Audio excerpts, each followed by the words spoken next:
آئینی اور پریزاد کے گھر میں پہلے بیٹے کی ولادت۔ پریزاد کا سیزن 2 اگر بنے تو اس میں کیا کیا ہو سکتا ہے؟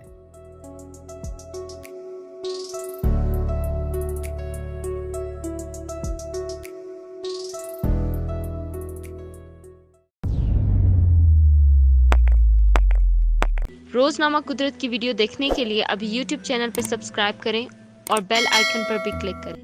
پریزاد کی آخری قسط بالآخر ایک طویل انتظار کے بعد ناظرین کے سامنے پیش کر دی گئی۔ جیسا کہ آپ سب جانتے ہیں کہ پریزاد معروف مصنف ہاشم ندیم کے ناول پریزاد سے ماخوذ ہے، مگر اس کی آخری قسط میں لوگوں کی امیدوں کے برخلاف خوشگوار اختتام کیا گیا۔ پریزاد اور آئینی کو ایک دوسرے کا ہمسفر بنا کر عوام کو خوش کر دیا گیا ہے، لیکن عوام کی اس ڈرامے سے جڑی محبت اور تعلق کو دیکھتے ہوئے ہم یہ کہہ سکتے ہیں کہ عوام اس بات کی خواہش مند ہے کہ اس ڈرامے کو ختم نہ کیا جائے اور اس اختتام کے بعد پریزاد اور آئینی کی زندگی میں مزید کیا ہوا وہ اس کے بارے میں جاننے کے خواہش مند ہیں۔ تو ہم نے سوچا کہ اگرچہ ہم ہاشم ندیم جیسے معروف قلمکار کی سوچ تو نہیں پہنچ سکتے، مگر کسی حد تک عوام کی امنگوں کی ترجمانی کرتے ہوئے کچھ اندازہ لگا سکتے ہیں، جو کہ اس ڈرامے کے سیکوئل کو بنانے میں مددگار ثابت ہو سکتے ہیں۔ پریزاد اور آئینی کی شادی۔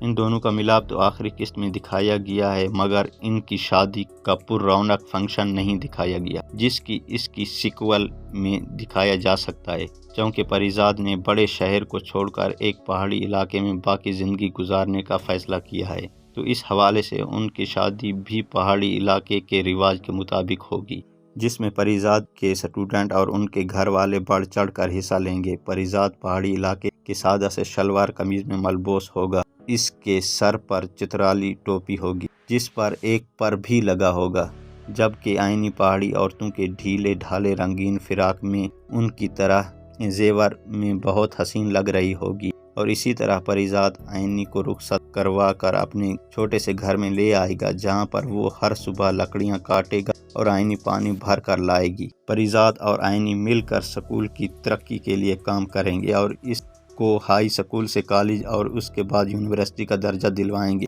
جہاں پر غریب گاؤں کے بچے تعلیم حاصل کریں گے، اور پریزاد کی مقبولیت میں اس طرح سے بہت اضافہ ہو جائے گا۔ آئینی اور پریزاد کے گھر میں پہلے بیٹے کی ولادت۔ آئینی اور پریزاد کی محبت کا ثبوت ان کی محبتوں کا ثمر ان کا بیٹا ہوگا، جس کی پیدائش گاؤں کے ایک چھوٹے سے ہسپتال میں ہوگی، جہاں پر علاج کی ناکافی سہولیات پریزاد کو پریشان کر دے گی، اور اس وجہ سے وہ اس ہسپتال کو بہتری کے لیے بھی اقدامات شروع کر دے گا، اور اس طرح وہاں پر ایک بڑا ہسپتال بنوا دے گا تاکہ وہاں کے رہنے والوں کو کسی دوسرے شہر نہ جانا پڑے۔ پریزاد کے بچے کی رنگت کے حوالے سے پریشانی۔ اب پریزاد ایک بار پھر اپنے احساس کمتری کے سبب اپنے بچے کی رنگت کو لے کر پریشان ہوگا کہ اگر اس کا بچہ بھی اس کی طرح دبی ہوئی رنگت کا مالک ہوا تو اس کو بھی اس دنیا میں اسی طرح دنیا کی باتوں کا سامنا کرنا پڑے گا۔ جب نرس پریزاد کو بیٹے کی پیدائش کے بارے میں بتائے گی تو وہ بہت ڈرتے ڈرتے اس بچے کو دیکھے گا، لیکن یہ دیکھ کر حیران رہ جائے گا کہ اس کا بیٹا آئینی کی طرح گورا اور خوبصورت ہے۔ اس کو دیکھ کر پریزاد سجدہ شکر بجا لائے گا۔ اسی طرح سے پریزاد کے دوسرے سیزن کا بھی اختتام ہو جائے گا۔ اپنے کمنٹ میں بتائے گا کہ آپ کو پریزاد کا دوسرا سیزن کیسا لگا، اور کیا آپ اس کی مزید سیزن بھی دیکھنا چاہیں گے۔